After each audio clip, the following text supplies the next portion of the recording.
What's up everyone, I hope you had a good weekend, Easter weekend, if indeed you celebrate that. I'm sorry that there was no Ask Elvis video yesterday, which was Monday as there normally is, mainly just because I was having a day off. But anyway, that will be back as normal next Monday, so do keep firing in the questions, use the hashtag Ask Elvis and I'll definitely find them and we'll crack on with that as normal next week. But in the meantime, there was a really interesting question that I thought from Rob Booth, which I thought I'd answer today in today's video, and at the end of it I want to get your thoughts on this as well. Throw it back to you. Rob says, happy Easter Elvis, thank you. After reading Zach Brown's comments about changing the point system to only include X amount of your best results, what would you do, if anything, to change the point system in F1 if you had the power? If I had the power, oh goodness me, what would I do if I had the power? What would you do if you had the power in F1? When it comes to points though, I have been thinking about this over the course of yesterday, so thanks Rob for inspiring a bit of thought. And I think I would change a few things, and I don't think there's anything drastically wrong with the point system in F1. I don't think it's, it's certainly not the thing that needs fixing in Formula 1, but if I was going to make changes, I think there would be some things that I would do. And Rob went on to say that personally, I'd like to see points awarded all the way down the grid for all finishes to give the lower teams something to really fight over in every race.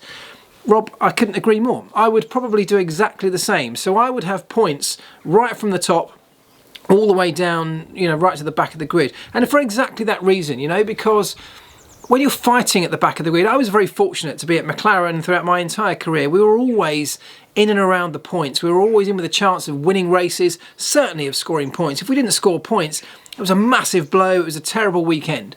But there is over half of the grid now that is certainly not within a chance normally and under normal circumstances of winning races, probably not even getting on podiums. And although some of those can fight for points, there's a large chunk of drivers down the back of the grid that know going into a weekend that the chances of them scoring a point are highly unlikely. The chances are very small.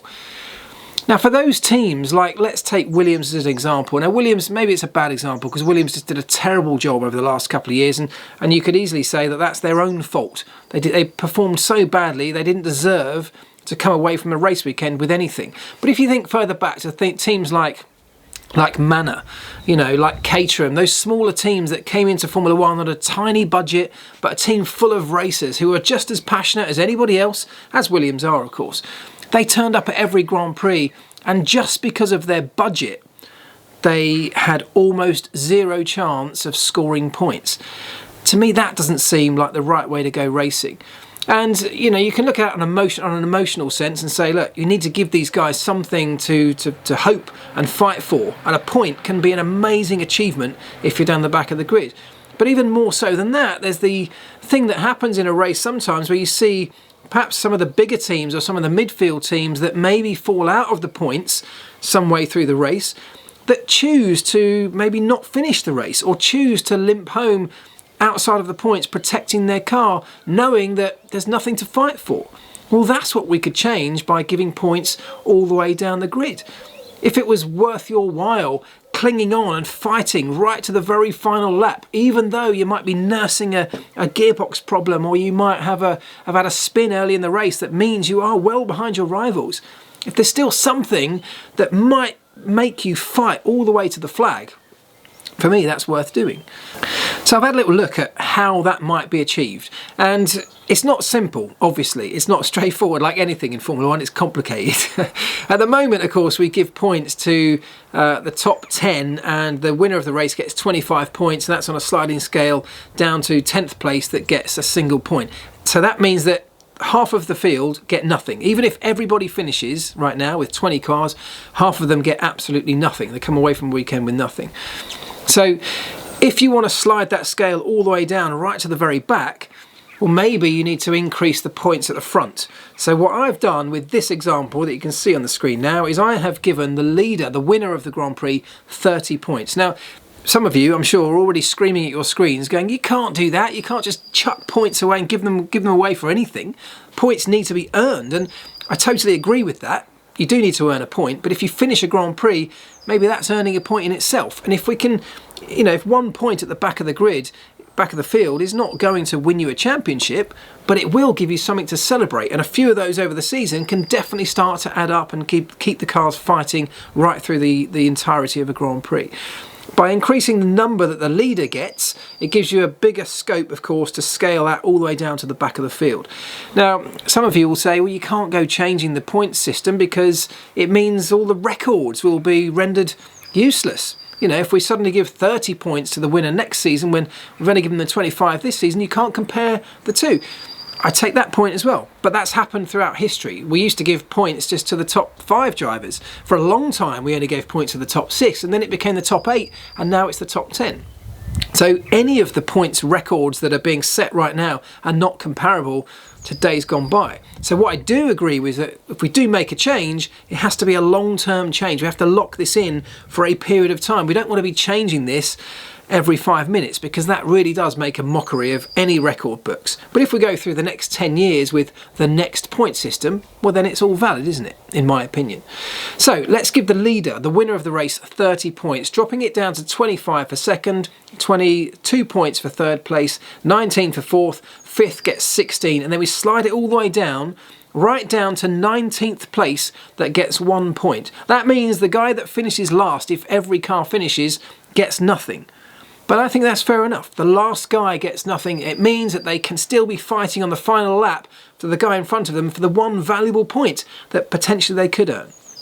Of course, you have to finish to be able to earn any of those points. So if somebody drops out, well then those who are left pick up the remaining points. So you can't pick up a point for not finishing the Grand Prix under this current system. That means you do have to earn whatever points you come away with. What have we seen over the last few years where the top 3 teams, and therefore the top 6 drivers, have pretty much disappeared in a league of their own, run away with the championship? What we have seen is that the Class B Formula 1, if you like, all of those behind the top 3 teams have had some real fascinating racing. The battles have been incredibly close. The cars, the spread of cars has been much closer typically than between the top 3 and the rest. Well, if there's points on offer all the way down the field, that fight could be even more intense. A little bit more spice might be added, particularly in the latter stages of a Grand Prix, and I think that could really be interesting. Anyway, I'd love to know what you think on this, because this is quite controversial. This breaks away from tradition. You know, we've never done this, as far as I'm aware, given points to everybody right the way down the field to 19th, almost everybody, to 19th place. But I think it could really be something that could add some value. As I say, I don't think this is the fix that Formula One's looking for, but if we are looking at ways to improve things, if we're looking at lots of detailed and little changes potentially at some point in the future, well, why not look at doing this? Holding on to something just for tradition's sake, for me, is not a good enough argument. Now, I'm not saying this is the perfect solution, and I really would love to know what your thoughts on it are. Personally, I'd go even further than this, and this will ruffle some feathers and I'm sure generate some comments in the section below. But I would go as far as offering a similar point scale to this for qualifying. Right? That means that everybody has to go for it in qualifying. There's none of this looking to sort of finish 11th so you can have a free choice of tyres. Points for qualifying that could be just as valuable as those for the race, and then flip the grid. For Sunday's race, reverse grid race on a Sunday, that's how I could see could really spice up the show. And there's something I'd love to know your thoughts on. You know, if we put the fastest cars, which are way faster these days than those further back, if we put the fastest car at the front of the grid, turn the lights out and let them go, there's only one outcome to that. That fast car is going to disappear into the distance, and in a sliding scale all the way back down the grid, they're going to do the same. They're going to open up gaps, it's going to space out, and the race will be, to some extent, predictable. Flip that grid around, yeah, again, doesn't line up with tradition. It breaks all of traditional rules, but does that really matter? Start the fastest car at the back, he's got to fight his way through the field, you know, come what may. He's got to get his way to the front, and he may well do that in just a few laps with the state of the spread of today's current cars, but does that matter? We'll get some fantastic racing. And even if it means the leaders are back in the front within 10 or 15 laps, the midfield will have a much harder task of finding their way through the pack and getting right to the very front of that midfield. And I think that could put on a pretty spectacular show. Anyway, some controversial ideas, but what I really want to know, as ever, is what you guys think. Drop me a comment in the comment section below. Let me know what you think on the points idea. And if you really want a little scrap on your hands, let's talk about reverse grids and points for qualifying. Anyway, back soon, folks. See you later.